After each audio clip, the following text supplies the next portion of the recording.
Something that I want to get tattooed on my body is a semicolon, probably somewhere here. Actually, it has to be on my other arm because I have a tattoo. I have tattoos covering.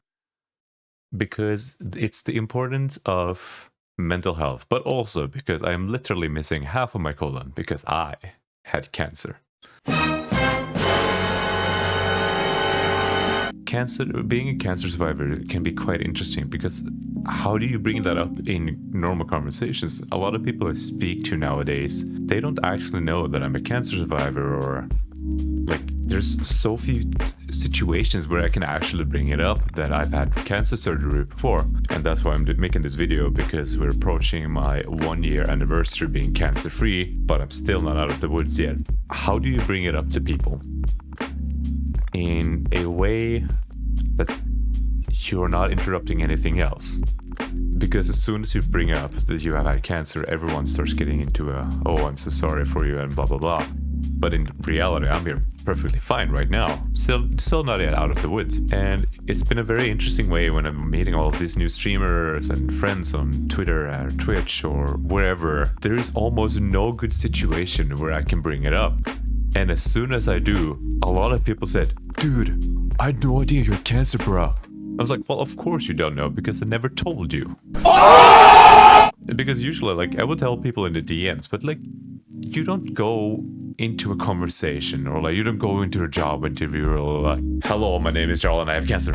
That's not how you go about telling it. Like, you have to bring it up in an appropriate situation, because no matter when you bring it up, people will get like somewhat sad, or like, you know, it brings down the mood a little bit and then it soon gets back. But it's like, bro, I have no problems joking about it. When my wife took me to the hospital because like I had a really bad stomach pains, she thought I was full of shit. She thought I was constipated. But that was not the truth. I just had a stage 2 colon cancer. But now, since they're gone a year since my cancer surgery, and I'm gonna show some pictures in the video about it, I just wanted to share my thoughts about it. Because as said, I'm still not really completely out of the woods, and there's still some more stuff that needs to be done. Being a cancer survivor really hasn't changed anything about who I am or what I am. I am still follically endowed. I have a great beard. I have luscious hair. Like, how can you not with this hair? And I have an amazing wife who supports me through thick and thin. It hasn't changed anything. The only thing that it changed was that I was bedridden for about 3 weeks, and then I had about another 6 weeks on top of that before I could really be normal again. And otherwise, nothing has really changed. I just need to get butt probed every now and then, or blood test, CT scans, and I'm also under investigation to see if I have something called Lynch Syndrome. Lynch Syndrome, also known as hereditary non-polyposis colorectal cancer, HNPCC, is the most common cause of hereditary colorectal or colon cancer. There is a possibility that I do have it because when they were testing my blood, they saw that the MSH2 and MSH6 gene the protein was not there. They couldn't really find it, so they were suspecting that it has been mutated. And in reality, what does that mean? It just means that I'll be at a much higher risk of having cancer again in the future. But honestly, I am not too worried, because the medical field has advanced so far, and I feel like if I'm letting that be the thing that I start worrying about, then everything else is going to come crashing down. Because I'm not letting anything stop me from doing what I do, or letting me achieve what I know I can achieve, because I'm still gonna work hard. If I can survive cancer, I can survive essentially anything. I am politically immortal. Well, I'll say that I am. And it's just interesting being coming to this milestone of being 1 year cancer free and realizing how many amazing people there are out there to help other people. I'm not just talking about doctors or nurses or medical staff. I'm talking like people, friends and family who reached out to me that I never thought would reach out to me, but they did, because it's a serious thing.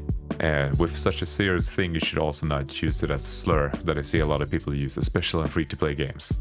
Like, if you play Rocket League or League of Legends and you see someone using cancer as a slur against someone, please tell them to F off. And I know I do, because they have micro PP energy. And that's their own fault. going forward, it's gonna be interesting times. If I don't have this Lynch syndrome, that means that I'm Gucci. I'll just have essentially the same cancer risk as anyone else after 5 years has passes. Because as it is right now, I have just below a 10% chance of having a reoccurring cancer. But it's gonna be interesting to see where it goes. This is just a video essentially telling people that I've had cancer.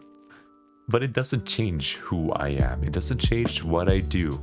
It might change a title on my email signature when I can say BMS, MS, CS, as in cancer survivor.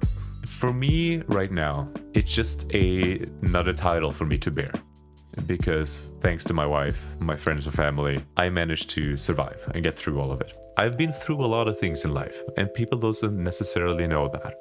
And there's also nothing I really need to share until people wants to know about it. Everyone goes through their own struggles in life. I have no clue what you personally might be going through, but everyone has their own struggles, and therefore we should not be judging them immediately when we know them.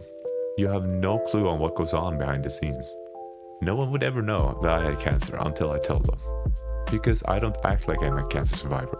I act like who I am. A moist, follically endowed man. Swede, Viking. So yeah, whenever you interact with someone on the internet, just be mindful that you don't know what they're going through in life. But just be careful with what you're saying to them, and what you're mentioning to them, and just how you're acting towards them. Stay moist.